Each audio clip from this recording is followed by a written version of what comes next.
मला आज आमच्या घरच्यांनी डायरेक्ट म्हशी सांभाळायला लावला बा. तर असं कसं पहिल्यापासून बघा ना. तर कसं आहे बबली एक मी तुमचा सचिन. तर आंघोळ फिंगोळ करून घेतली, मस्त गाडी बाहेर काढून घेतली, निघलो आम्ही गावाकडे जाताना रातच्या लक्षात आलं की आज आवते आपली जांभीरची जत्रा. मग काय आम्ही दोघं जण निघलो पाया पडायला जाताना आपल्याला नंतर पडी सुचित मारा. त्यांना म्हणलं करा 2 बोटावर.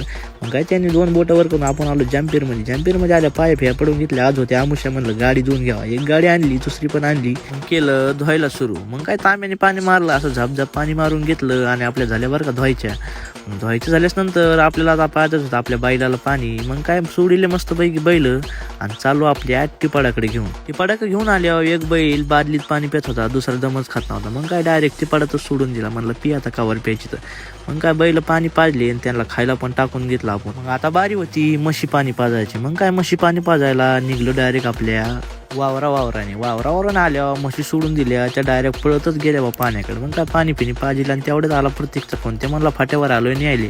मग काय आपल्याला तेवढंच पाहिजे होतं. मग काय घेतली गाडी आणि केली सुरू करून डायरेक्ट गावामध्ये आलो. गावामधून सरळ पुढे निघलो आणि डायरेक्ट आलो आपल्या फाट्यावर आल्यास नंतर प्रत्येक माझ्या अंधुगरचे येऊन बसला होता. मग काय त्याला घेऊन मी आलो डायरेक्ट त्याच्या घरी त्याला सोडून आता मी चाललो होतो माझ्या म्हशीकडे.